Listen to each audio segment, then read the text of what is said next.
आइए कक्षा 11 गणित में आपका फिर से स्वागत है। हम लोग सेट थ्योरी समुच्चय सिद्धांत, इसके पहले वाला जो हमारा वीडियो था उसमें हम लोग क्या पढ़े थे, समुच्चय के बारे में जानते थे, समुच्चय किस प्रकार के संग्रह को कहते हैं। साथ साथ में ये हम लोग जाने थे कि समुच्चयों को कैसे रिप्रेजेंट किया जाएगा, कैसे अगर हमारे पास कोई सेट है तो हमको कैसे रिप्रेजेंट करेंगे। जिससे मैंने आपको बताया था अंग्रेजी के अक्षरों का अगर कोई सेट है तो कैसे रिप्रेजेंट करेंगे। तो अंग्रेजी का कोई अक्षर क्या होता है, A B C D E ऐसे करके कहाँ तक होगा, जेड तक होगा। फिर क्या करेंगे, इसको हम इस तरह से बंद कर देंगे, मंझले ब्रैकेट से लगा के बंद कर देंगे। तो ये अंग्रेजी के अक्षरों का क्या बन जाएगा हमारे पास, सेट। और यहाँ पर मैं लिख दूंगा इसको क्या, कोई भी अंग्रेजी कैपिटल अंग्रेजी के ए बी सी डी से इसका नाम रख देंगे। तो ये सेट ए होगा। और सेट ए इसको बोलेंगे क्या, सेट बोलेंगे, ए बोलेंगे, सेट ए। तो ये सेट ए कौन है, दरअसल इसके बराबर है। तो ये सेट ए है। और सेट ए कैसा है, अंग्रेजी के अक्षरों का ये क्या है, सेट है। ठीक है। और इसी चीज को हम दूसरे रूप में लिखते हैं जिसको हम लोग सेट प्रॉपर्टी मेथड भी बोलते थे। क्या बोलते थे, प्रॉपर्टी मेथड, यानी समुच्चय निर्माण विधि उसको बोलेंगे। तो कैसे कर देते थे कि एक ऐसा यहाँ पे वेरिएबल लेते थे, जैसे मान लीजिए एक्स ही हो, तो एक्स इस प्रकार का है कि x क्या है, अंग्रेजी का, या फिर ऐसे लिख देंगे जहां x अंग्रेजी का क्या है, एक अक्षर है। ठीक है। तो ये दूसरा तरीका हुआ करता था हमारा लिखने का। तो इसको तो सीधा सीधा, ये कौन सा हमारा रूप है, सीधा सीधा हम सेट लिखते हैं तो क्या होता है, इसको सेट बिल्डर फॉर्म बोल देंगे। या फिर इसको सीधा सीधा हम लोग कहते हैं कौन सा फॉर्म है, ये रोस्टर विधि है। कौन सा है ये, रोस्टर विधि। ये हमारी रोस्टर मेथड है। ठीक है, रोस्टर। और ये हमारा क्या है, ये हमारा समुच्चय निर्माण विधि में लिखा हुआ है। तो दो तरीके से लिख सकते हैं किसी भी सेट को, चाहे एकदम सीधा सीधा जो एलिमेंट है उन्हीं को इन्वर्टेड कॉमा लगा के मिडिल ब्रैकेट लगा के रख दीजिए, काम खत्म है। या फिर ये तरीका अपनाइए कि यहाँ पर कोई भी एक एक्स ले लेंगे जो इन सबको रिप्रेजेंट करता हो, फिर इसकी प्रॉपर्टी यहाँ लिख देंगे। इसको प्रॉपर्टी मेथड भी इसीलिए बोलते हैं। तो सेट को हम दो तरीके से लिख सकते हैं। तो एक हमारा रोस्टर फॉर्म है, यानी सामान्य रूप से जो भी एलिमेंट हों उनके बीच में हम लोग डिस्टिंक्ट एलिमेंट के बीच में कॉमा लगाएंगे, इसको इस ब्रैकेट में लिख देंगे, यहाँ पे इसका कोई नाम वाम रख देंगे ए बी सी, तो हो जाएगा। और दूसरा ये तरीका है कि इसी सेट को हम प्रॉपर्टी से लिख दें, तो ये इसका तरीका है। तो इसको हम लोग क्या बोलते हैं, प्रॉपर्टी मेथड या सेट बिल्डर फॉर्म बोलते हैं। या यहाँ पर देखिए क्या लिखा हुआ है, समुच्चय निर्माण विधि बोलते हैं हिंदी में। क्या बोलते हैं इसको, समुच्चय निर्माण विधि, सेट बिल्डर फॉर्म। ठीक है। तो ये दो तरीके हैं हमारे पास रिप्रेजेंट करने के। तो जो हमने अभी इस भाग 2 में, इस वीडियो में जो भी हमने यहाँ पे क्वेश्चन उठाए हैं, काफ़ी इंपॉर्टेंट क्वेश्चन हैं। आप इसको देखिए, पहला, दूसरा, तीसरा, चौथा। तो इनको देखने पर यही पता लगेगा कि जो भी कहा जाए, चाहे आपसे कहा जाए रोस्टर रूप में लिखिए तो आपको एलिमेंट के बीच में कॉमा लगा के लिख देना है। अगर आपको समुच्चय निर्माण विधि में, जैसे ये वाला क्वेश्चन है हमारा, समुच्चय निर्माण के रूप में लिखिए, तो हम लोग कोई वेरिएबल मान के उसकी प्रॉपर्टी आगे लिख देंगे। तो आइए इस क्वेश्चन को सॉल्व करते हैं जो हमारे पास दिए हुए हैं। तो सारे सवालों को हल करेंगे। तो सबसे पहला क्वेश्चन हम लोग एकदम शुरुआत से ना करके एकदम लास्ट वाला क्वेश्चन, क्वेश्चन नंबर 4 को पहले हम प्रेफर कर रहे हैं, पहले क्वेश्चन नंबर 4 को ही सॉल्व करेंगे। ठीक है। तो आगे बढ़ाते हैं। तो हमारे पास प्रश्न संख्या 4 का क्या होगा, आंसर होगा। तो उत्तर नंबर हमारे पास क्या हो जाएगा, चौथा, 4 नंबर। क्वेश्चन को पहले रीड कर लेते हैं, फिर हम लोग इसका आंसर लिखते हैं। क्या लिखा हुआ है, ट्रिग्नोमेट्री शब्द के सभी अक्षरों का समुच्चय लिखो। तो ट्रिग्नोमेट्री को अगर हम देखें तो कौन कौन से डिस्टिंक्ट एलिमेंट हैं। तो ट्रिग्नोमेट्री में ट्रिग्नोमेट्री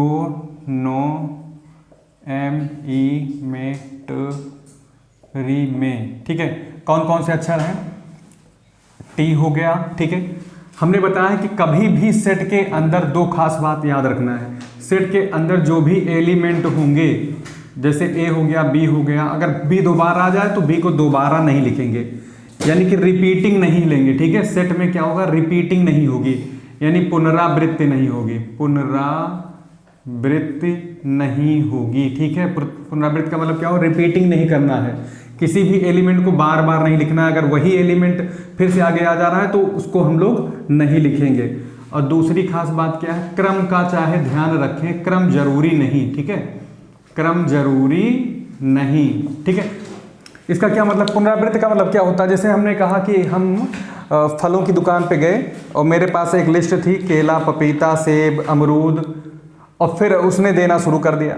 जब उसने हमको केला, पपीता, सेब, अमरूद देना शुरू कर दिया तो उस कंडीशन में क्या है, फिर से भी जैसे उसने टिक किया, मैंने टिक किया, भाई केला हो गया, पपीता हो गया, फिर से अगर वो पपीता निकाल रहा है तो मैं क्या बोलूँगा, नहीं ये आइटम मेरा हो गया, ये सेट में मेरे है पहले से, इसलिए मुझे जो है इसको नहीं देना है। ठीक है, यानी रिपीटिंग नहीं करनी है, और साथ साथ में क्रम जरूरी नहीं है। यानी कि अगर किसी ने आपको दुकानदार ने केला पहले निकाल दिया है, बाद में सेब निकाला है, तो उसके सेट पे कोई असर नहीं, वो फलों का ही सेट रहेगा।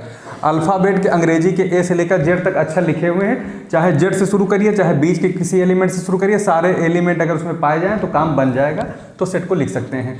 तो अगर हम इस सेट को लिखें इन दोनों बातों का ध्यान रखकर कि रिपीटिंग नहीं करनी है, सारे डिस्टिंक्ट एलिमेंट लिखना है, तो हमारा जो सेट बनेगा क्या बनेगा, अक्षरों का क्या लिखना है, समुच्चय। तो ट्रिग्नोमेट्री से बना सेट, से बना सेट यानी कि समुच्चय, डायरेक्ट मैं कर रहा हूँ, थोड़ा सा आप भी समझिए इसको, समुच्चय। मान लीजिए कोई नाम दे दीजिए, उसमें नाम दिए ही हैं शायद, यहाँ पर ई लिखा हुआ है, तो आगे क्या हो जाएगा, ई, यहाँ पे हम मंझला ब्रैकेट लगाएंगे, एक ही बार टी लिखना, जैसे हम देख रहे हैं यहाँ पर टी यहाँ पर और यहाँ पर 2 बार टी है। ठीक है, तो मैंने बता दिया है रिपीटिंग आवश्यक नहीं है। क्यों रिपीटिंग जरूर नहीं है, क्योंकि अगर आपको मैंने बता दिया अभी थोड़ी देर पहले कि अगर आपने फलों की दुकान पर, फल की दुकान पर जाते हैं और आपके पास 3-4 एलिमेंट हैं, यानी 3-4 फल हैं, केला, सेब, पपीता, अंगूर, तो दोबारा दुकान वाला अंगूर रखेगा तो आप क्या बोलेंगे, अंगूर हो चुका है। ठीक है, तो अंगूर अगर हो चुका है तो उसको बार बार लिखने की ज़रूरत नहीं है, एक ही बार में सारे के सारे डिस्टिंक्ट एलिमेंट हो जाएंगे। तो यहाँ पे टी को सिंगल टाइम लेना है, फिर कॉमा लगा देना है, मैंने बताया सारे डिस्टिंक्ट एलिमेंट के बीच कॉमा लगेगा, और फिर इसके बाद क्या करेंगे हम लोग, आर को चेक करते हैं, आर कहीं आगे तो नहीं, 2 बार आर है लेकिन हमको सिंगल ही बार लेना है। ठीक है, फिर आई देखिए कहाँ पर है, आई एक ही बार है। फिर इसके बाद में हम लोग क्या लेंगे, जी ले लेंगे, फिर इसके हम क्या ले लेंगे, ओ ले लेंगे, ओ डबल बार भले ही है लेकिन हम सिंगल बार लेंगे।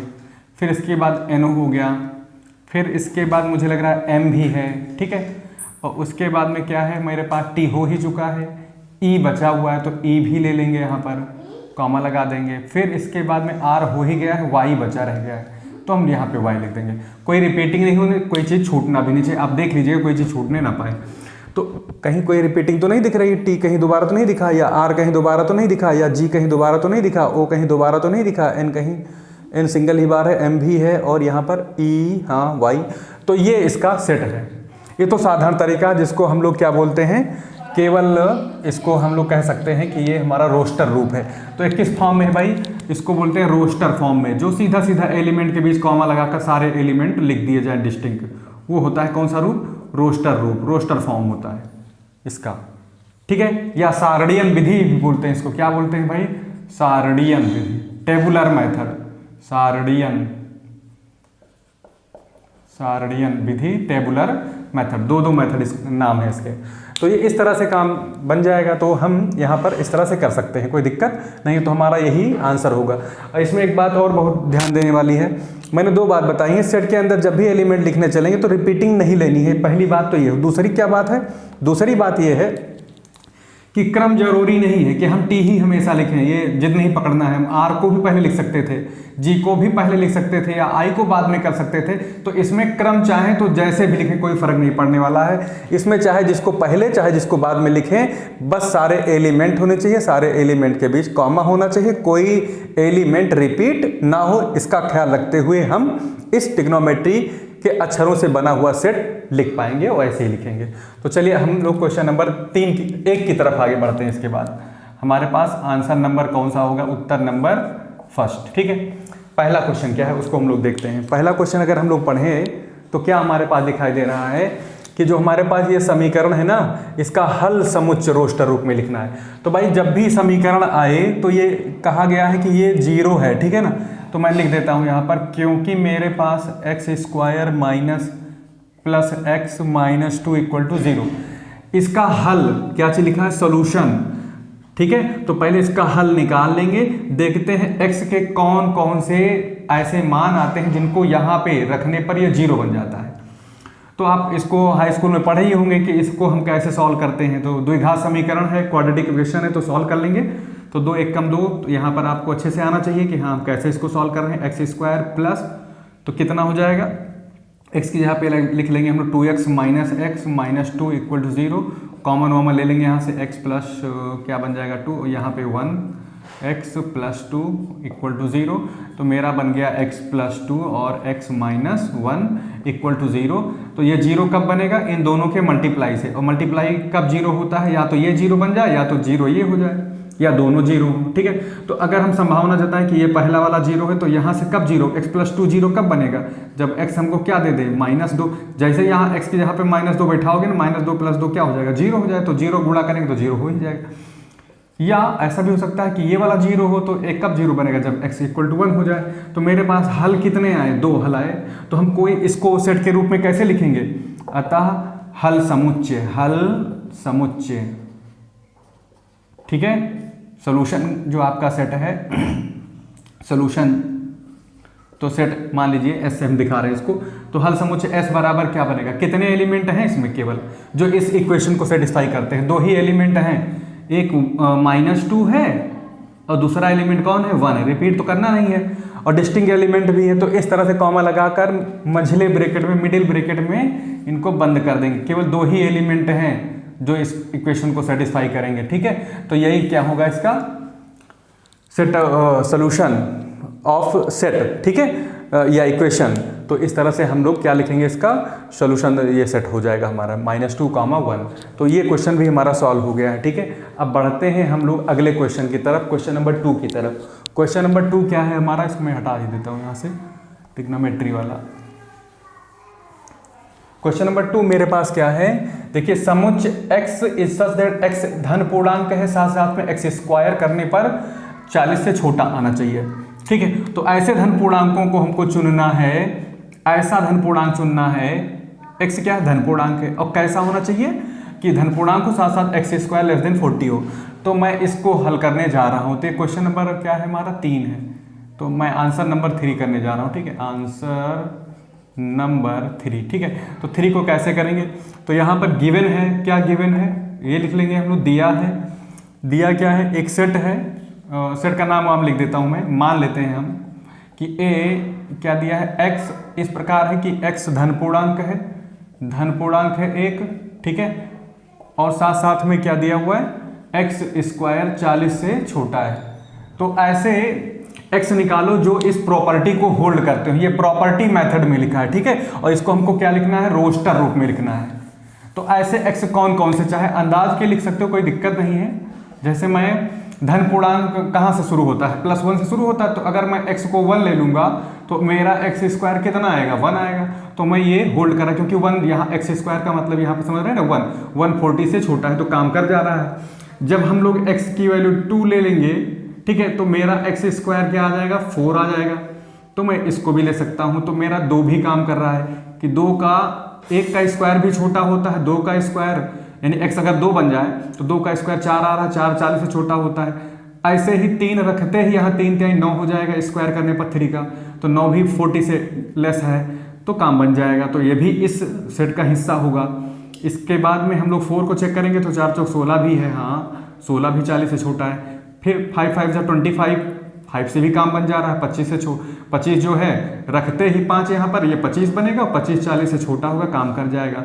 36 भी काम कर जाएगा, 6 36 भी छोटा है 40 से। ठीक है, और फिर 7 करेंगे तो 7 7 49 हो जाएगा, जो कि ग्रेटर हो जाएगा। तो मैं उसको नहीं लूँगा, मैं 1 2 3 4, क्योंकि धन पूर्णांकों का सेट है। ठीक है, धन पूर्णांक कहाँ से शुरू होता है, तो धन पूर्णांक के बारे में हम लिख सकते हैं धन पूर्णांक। ठीक है, धन पूर्णांक का मतलब समझ गया ना, z+। तो ये क्या होता है, ये +1 माइनस नहीं रहेगा इसमें, +1 पूरा का पूरा अंक रहेगा, +2 +3, यानी कि अब प्लस ना लिखो तभी चल जाएगा, बाकी आप समझने के लिए लिख लीजिए कि सारे के सारे इंटीजर हुए जो पॉजिटिव हैं, 1 2 3 4 5 पॉजिटिव इंटीजर, इनको रखते जाइए और देखिए कि इनके स्क्वायर का जो मान आता है वो 40 से लेस देन हो। तो मेरे पास क्या आंसर आ गया, ये इसका रोस्टर रूप है। क्या कौन सा रूप है भाई, ये रोस्टर रूप है। ठीक है, तो ये भी रोस्टर रूप में आ गया, ये रोस्टर रूप में हो गया। ये जो पहले से था, ये गिवन था किस फॉर्म में दिया था, गुण विधि में दिया था, प्रॉपर्टी मेथड में दिया था, सेट बिल्डर फॉर्म में दिया था, चाहे जो नाम दीजिए, तो ये गुण विधि है, प्रॉपर्टी मेथड में लिखा है या सेट बिल्डर फॉर्म में है, ठीक है। तो इस तरह से हम इसको रोस्टर रूप में लिख सकते हैं। और रोस्टर रूप को एक चीज़ और कहते हैं, रोस्टर रूप को इंग्लिश में एक बात और कहते हैं, टेबुलर मेथड, ठीक है, सार्डियन विधि। तो याद रखना, कभी कभी ये भी आ जाता है, सार्डियन मेथड, ठीक है। तो ये क्वेश्चन हमारा हो गया। अब इसके बाद में हम लोग करेंगे क्वेश्चन नंबर कौन सा हमारे पास है, आंसर नंबर हमारा 4 है। 4 तो हो गया है, अच्छा 2 हो गया था, अभी तो 2 चल रहा था ना यहाँ पर, हाँ तो 2 हो गया। अब क्वेश्चन नंबर को हम 3 को चेक करेंगे। क्या लिखा है, समुच्चय 1 4 9 16, ये देखिए आप सारणी में लिखा हुआ है, टेबुलर मेथड में लिखा हुआ है, रोस्टर फॉर्म में पहले से लिखा हुआ है। आपको इसको क्या करना है, समुच्चय निर्माण विधि प्रॉपर्टी मेथड में लिखना है या सेट बिल्डर मेथड में लिखना है। तो कैसे करेंगे, पहले इसकी प्रॉपर्टी के लिए हम एक x उठाएंगे।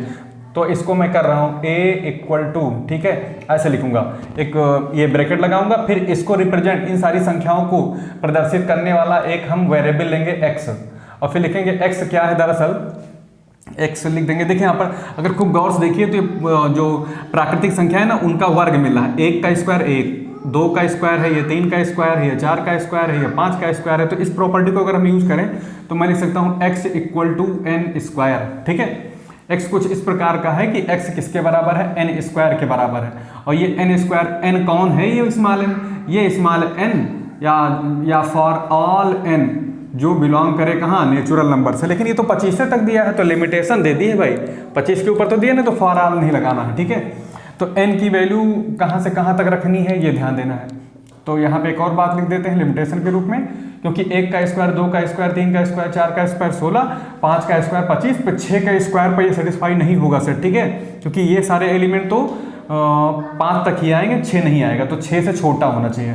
तो क्या लिख दूं यहाँ पर, जो आपका n है वो कहाँ का होना चाहिए, नेचुरल नंबर का होना चाहिए। साथ साथ में n की वैल्यू लेस देन क्या हो, 6 हो, तथा n लेस देन 6 एंड, और भी जोड़ लीजिए तथा, ठीक, तथा साथ साथ में लिख सकते हो जो हमारा n है वो कहाँ का है, प्राकृतिक संख्याओं का है, ठीक है।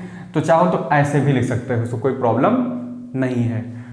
या फिर n के बारे में बता दीजिए कि नेचुरल नंबर है, और नेचुरल नंबर क्या है, 6 से छोटा है, ठीक है, या 6 से छोटा कोई प्राकृतिक संख्या, इसको या फिर करके और भी अच्छे से चाहे जैसे लिखिए, इसके गुण को रिप्रेजेंट करें बस, x = n², जहां n 6 से छोटी, ऐसे लिखिए, एक प्राकृतिक संख्या, एक नेचुरल नंबर है लेस देन 6, प्राकृतिक संख्या है। तो ये दूसरा चेहरा हो गया।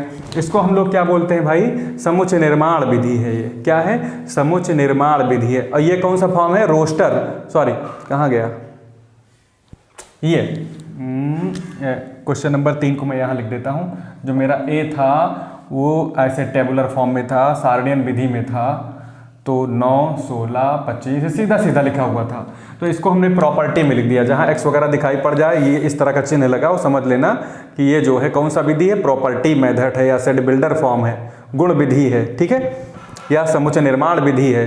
तो x वगैरह दिख जाए, वेरिएबल जो सबका प्रतिनिधित्व करता हो, रिप्रेजेंट करता हो सारे एलिमेंट को, तो सारे एलिमेंट को ये रिप्रेजेंट कर रहा है। ये अगर इसको आप ओपन करोगे तो हमको यही मिल जाएगा, ये उसका रिवर्स होता है, उल्टा होता है। तो x की वैल्यू बराबर n² के, n की वैल्यू क्या है, 6 से छोटी और प्राकृतिक संख्या। तो 6 से छोटी प्राकृतिक संख्या 1 रखते ही काम बन जाएगा। 1 का स्क्वायर 1, 2 का स्क्वायर 4, 3 का स्क्वायर 9, 4 का 16, 5 का 25। 6 से बड़ा, 6 से छोटे तक ही जाना है हमको। तो 6 से छोटा जो प्राकृतिक संख्या होती है कौन सी होती है, 5 होती है। तो इस तरह से ये हम क्वेश्चन सॉल्व करेंगे। इसके अगले भाग में हम लोग फिर मिलेंगे नए सवालों के साथ, जो इसको हम आगे बढ़ाएंगे इसी चैप्टर को। और अभी तो बहुत कुछ बाकी है। तो यकीन मानिए कक्षा 11 की जो मैथमेटिक्स है वो 12 की मैथमेटिक्स के लिए बेस बनती है, इतनी इंपॉर्टेंट है। पता नहीं इसको क्यों लोग इंपॉर्टेंस नहीं देते हैं कि 12वीं को ही इंपॉर्टेंस दिया जाता है। बाकी कक्षा 11 की जो मैथमेटिक्स है उसमें जितने भी चैप्टर हैं वो मान के चलिए प्रिपरेशन के दृष्टिकोण से, चाहे वो नीट, चाहे जो भी परीक्षाएं हो कंपटीशन में, आपको दिखाई पड़ेगा तमाम सवाल इस 11th बेस पर भी पूछे जाते हैं। तो इसलिए इसको आपको बहुत अच्छे से तैयारी करके रखना है, क्योंकि ये सारी चीज़ें भी देखिए 12वीं में प्रायिकता और साथ साथ में आपको कई जगहों पे इसका यूज़ दिखाई पड़ेगा। तो फंक्शन रिलेशन भी है वहीं पर, तो ये चीज़ें हमें ध्यान में रखनी है। तो आज ये हम लोग बस यही इतने तक ही इसको सॉल्व किए हैं। इसके आगे हम लोग फिर से नए टर्म के साथ फिर आगे बढ़ेंगे। सेट थ्योरी में कुछ और भी चीज़ें हैं अभी, उसके साथ हम आगे बढ़ेंगे। साथ साथ में हम लोग एक्सरसाइज को भी सॉल्व करेंगे।